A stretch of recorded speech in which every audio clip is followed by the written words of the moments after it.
Well, hello and happy New Year's. Today is January 1st of 2022, and of course, it's the first day where we start thinking about new things that we want to do in the new year, and I'm no different than that. Kind of the whole premise of this channel is to share things that I get up to and stuff that I'm doing. So I want to show you something that I'm not doing right now, but I've been doing, which is I call it my COVID patio. It was sort of what I refer to as my sanity project. Kind of when the pandemic started, I needed stuff to do since we couldn't really go anywhere or see friends and stuff like that. So I'd started building a small patio in our backyard, and that got bigger, I guess we'll say, little bit by little bit. It started out pretty modest, and I kept adding to it and adding to it. I've built a fair amount.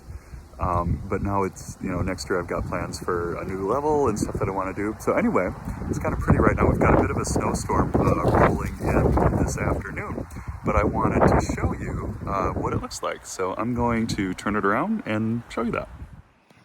All right, so the only way right now to get to our patio is via these back steps from our garage. This was actually something that I had to rebuild. They were getting a little bit rough, so I tore them apart and reassembled it and stained it real nice and stuff 2 years ago. You can also get through from our front yard from this little path, which I've updated with wood chips and some really pretty plantings with some ferns and things like that. Obviously, being winter right now, you can't see that. There will be more this summer that I'll be sharing as I keep working on it. So I'll give you kind of the view here as we roll out. Got our little snowman. Looks a little different this time of year.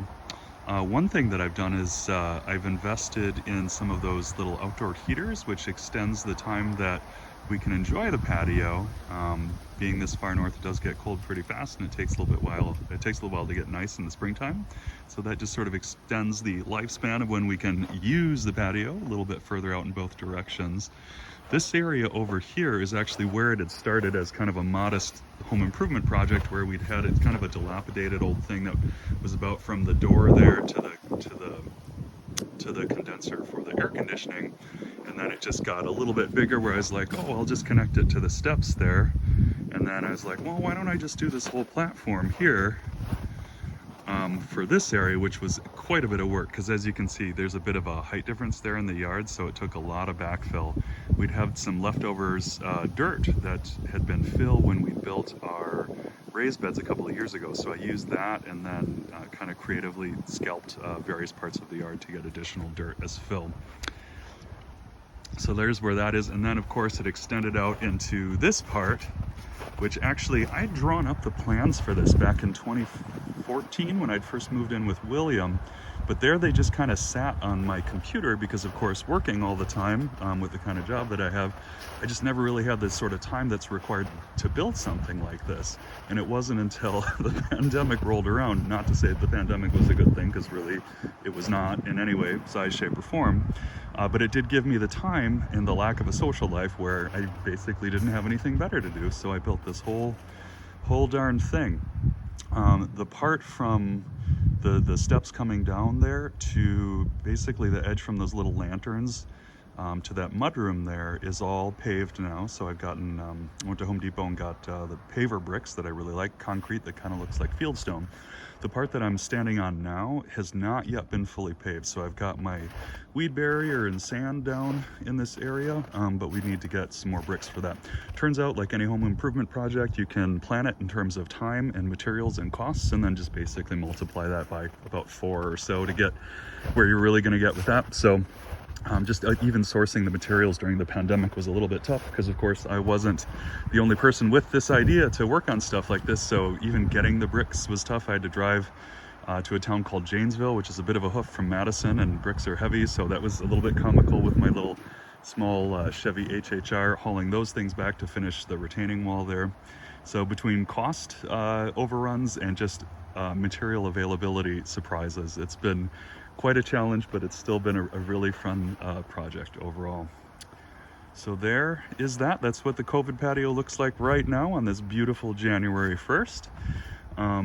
In the spring and summertime, I'm going to be ordering a few more pallets of bricks, and I'll be sure to record some video. I probably should have been better about that when I was building the first part. I took a couple little photos, but I'm not always the best about documenting things like that. So it's one thing I'm sort of working on doing little better with as I'm kind of working on this What's Ben's Doing business that I'm playing around with this year.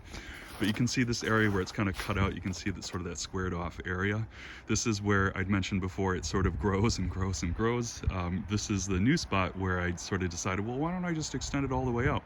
This part is actually not going to be paved for the most part. It is going to be lawn, but it's going to be flatter because it was sort of a steep angle coming down, just based on the sort of how the hill is laid out where we live. And I feel like it's just going to be a little more aesthetically pleasing and just more of an enjoyable living space when it's not quite at such an angle. Also in this little area here, as I excavate that out and re-level it, I'm actually planning to put a hot tub in there. I've wanted one for several years. And so I'm doing the kind of work that you need to do to get that set up. I'll put in a little cement slab there and install that. That's probably not a 2022 project. That's probably going to be a 2023, but we'll see. And then up in this area over here, I'd also started digging out. This was tough because there's a lot of crushed stone and whatnot in there, so a lot harder to dig into that. But this is the area kind of against the wall there of the mudroom and the window is where I'm going to put some safety caging for propane storage. Between the two heaters, the grill that I bought a couple of years ago, and this new gas-powered fire pit, I've been consuming a lot more propane than I used to. So I'm gonna have that cage, I'm gonna put that cage in there just so that I have a little bit extra gas so I don't run out when we're using that. I'm a bit of a fire buck, so that of course is something that I really enjoy in the nicer months. And you know, I do like the old-fashioned wood fires too, but there's something to be said, especially after a long day or something like that, about the convenience of just being able to flick a switch and turn on your fire. So that is that. I hope you enjoy it and enjoy checking it out where it's at right now. And I'll look forward to checking back in with you once some of the snow melts in a couple of months and I can start building again. Thanks for checking it out.